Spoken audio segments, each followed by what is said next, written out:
Saint Augustin, Commentary on Psalm 10. Why, O Lord, says he, have you withdrawn afar off? Verse 1. Then he who thus inquired, as if all on a sudden he understood, or as if he asked, thou he knew, that he might teach, adds, Thou despisest in due seasons in tribulations. That is, thou despisest seasonably, and causes tribulations to inflame men's minds with longing for your coming. For that fountain of life is sweeter to them that have much thirst. Therefore he hints the reason of the delay, saying, Whilst the ungodly vaunts himself, the poor man is inflamed. Verse 2. Wondrous it is, and true, with that earnestness of good hope the little ones are inflamed unto an upright living, by comparison with sinners, in which mystery it comes to pass, that even heresies are permitted to exist, not that heretics themselves wish this, but because divine providence works this result from their sins, which both makes and ordains the light, but orders only the darkness, that by comparison therewith the light may be more pleasant, as by comparison with heretics the discovery of truth is more sweet. For so by this comparison the approved who are known to God are made manifest among men. They are taken in their thoughts which they think, that is, their evil thoughts become chains to them. But how become they chains? For the sinner is praised, says he, in the desires of his soul. Verse 3. The tongues of flatterers bind souls in sin. For there is pleasure in doing those things in which not only is no reprover feared, but even an approver heard. And he that does unrighteous deeds is blessed. Hence are they taken in their thoughts, which they think.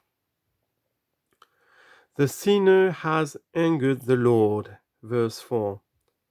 Let no one congratulate the man that prospers in his way, to whose sins no avenger is nigh, and an approver is by. This is the greater anger of the Lord. For the sinner has angered the Lord, and he should suffer these things, that is, should not suffer the scourging of correction. The sinner has angered the Lord. According to the multitude of his anger, he will not search it out.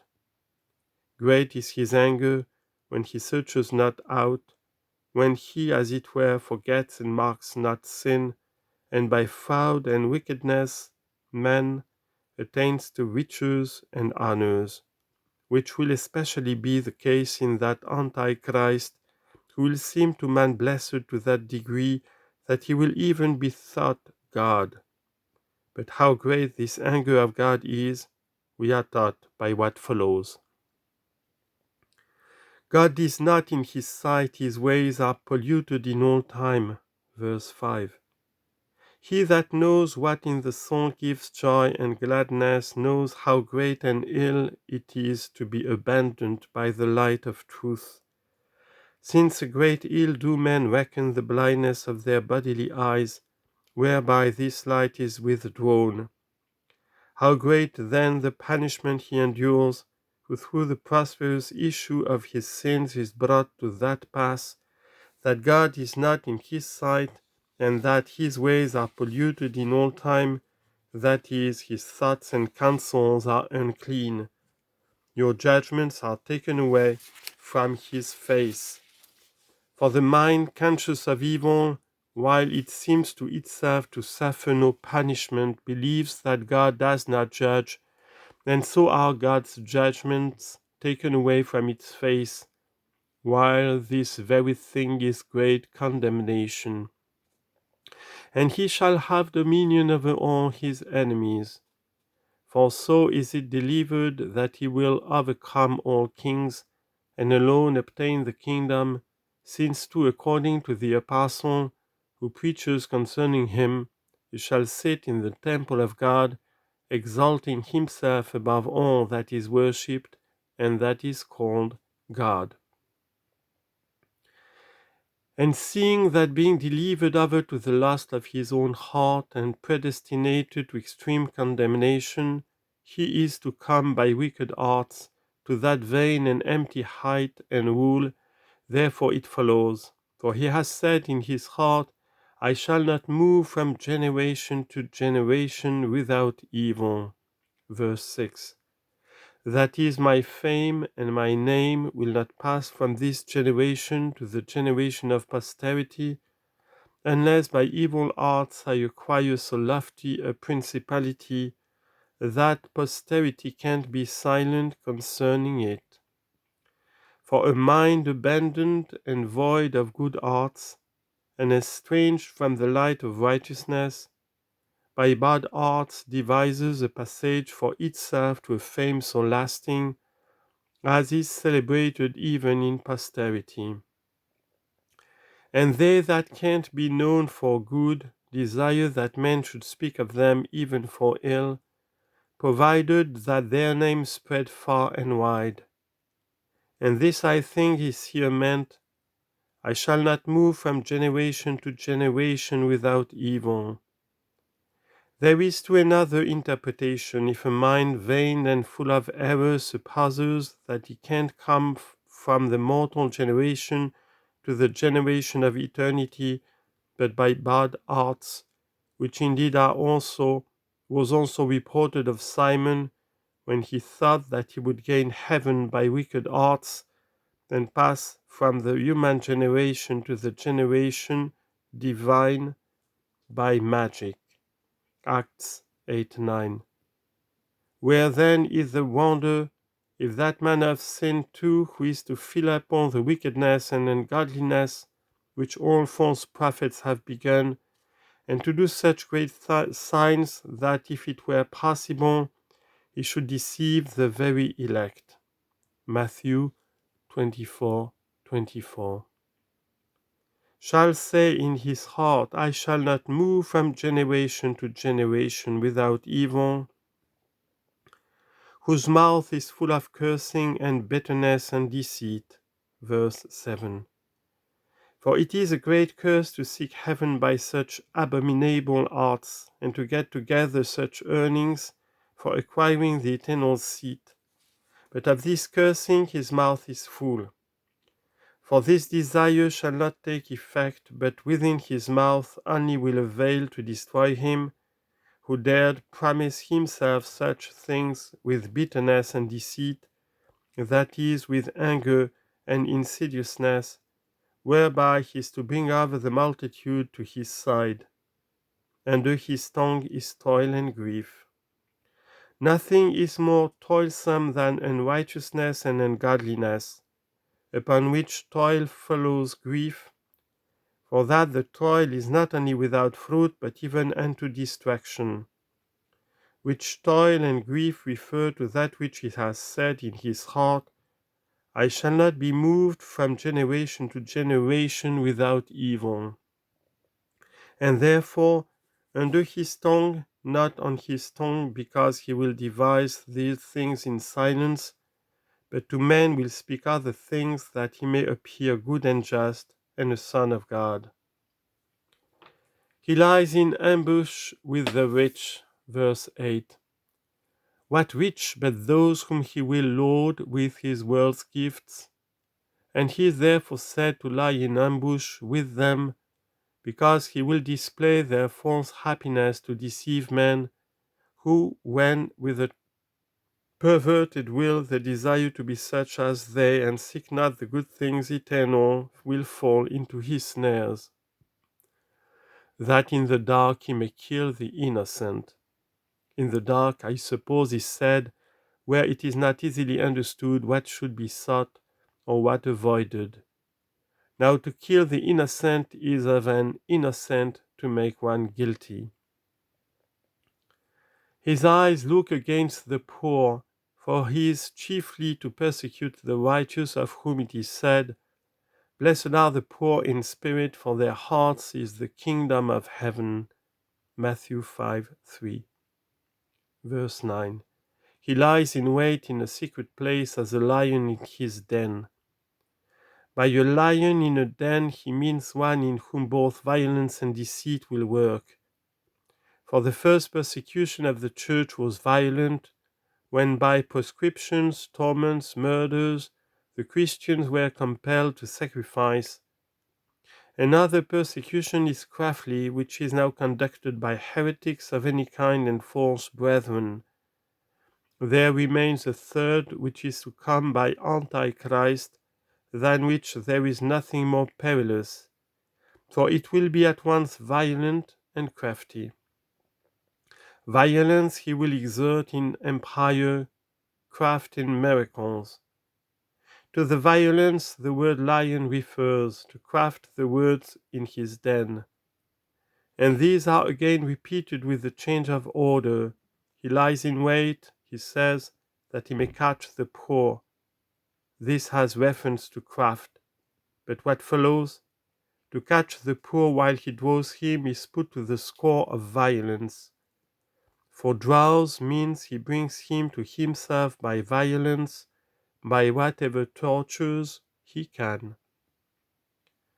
Again, the two which follow are the same. In his snare he will humble him, is craft. Verse 10. He shall decline and fall, while he shall have domination of the poor, is violence. For a snare naturally points to lying in wait, but domination most openly conveys the idea of terror. And well does he say, he will humble him in his snare. For when he shall begin to do those signs, the more wonderful they shall appear to men, the more those saints that shall be then will be despised, and as it were set at naught. He, whom they shall resist by righteousness and innocence, shall seem to overcome by the marvels that he does. But he shall decline and fall, while he shall have domination of the poor, that is, while he shall inflict whatsoever punishments he will upon the servants of God that resist him. But how shall he decline and fall? For he has said in his heart, God has forgotten. He turns away his face, that he see not unto the end. Verse 11. This is declining and the most wretched fall, while the mind of a man prospers as it were in its iniquities, and thinks that it is spared, when it is being blinded and kept for an extreme and timely vengeance, of which the psalmist now speaks. Arise, O Lord God, let your hand be exalted. Verse 12. That is, let your power be made manifest. Now he had said above, Arise, O Lord, let not man prevail. Let the heathen be judged in your sight. That is in secret where God alone sees. This come to pass when the ungodly have arrived at what seems great happiness to men, over whom is placed a lawgiver such as they had deserved to have, of whom it is said, Place a lawgiver over them, O Lord, let the heathen know that they are men. But now after that hidden punishment and vengeance it is said, Arise, O Lord, let your hand be exalted. Not of course in secret, but now in glory most manifest. That thou forget not the poor unto the end, that is, as the ungodly think who say, God has forgotten, he turns away his face, that he should not see unto the end. Now they deny that God sees unto the end, who say that he cares not for things human and earthly, for the earth is as it were the end of things, in that it is the last element in which men labor in most orderly sort, but they can see the order of their labors, which specially belongs to the hidden things of the sun. The church then, laboring in such times like a ship in great waves and tempests, awakes the Lord as if he were sleeping, that he should command the winds and calm should be restored. Matthew chapter 8, verse 24 to 26. He says, therefore, arise, O Lord God, let your hand be exalted, that you forget not the poor, and to the end. Accordingly, understanding now the manifest judgment, and in exaltation at it, they say, wherefore has the ungodly angered God? Verse 13. That is, what has it profited him to do so great evil? For he said in his heart, he will not require it. Then follows, for you see toil and considerest anger to deliver them into thine hands. Verse 14. This sentence looks for distinct explanation, wherein if there shall be error, it becomes obscure. For thus has the ungodly said in his heart, God will not require it, as though God regarded toil and anger to deliver them into his hands. That is, as though he feared toil and anger, and for this reason would spare them, lest their punishment be too burdensome to him, or lest he should be disturbed by the storm of anger, as men generally act, excusing themselves of vengeance to avoid toil or anger. The poor has been left unto you, for therefore is he poor, that is, has despised all the temporal goods of this world, that thou only may be his hope. You will be a helper to the orphan, that is, to him to whom his father, this world, by whom he was born after the flesh, dies, and who can already say, the world has been crucified unto me, and I unto the world. Galatians chapter 6, verse 14. For of such orphans God becomes the Father. The Lord teaches us in truth that his disciples do become orphans, to whom he says, call no man father on earth. Matthew 23, 9. Of which he first himself gave an example in saying, who is my mother, and who my brethren? Matthew 12, 48. Whence some most mischievous heretics would assert that he had no mother, and they do not see that it follows from this, if they pay attention to these words, that neither had his disciples fathers.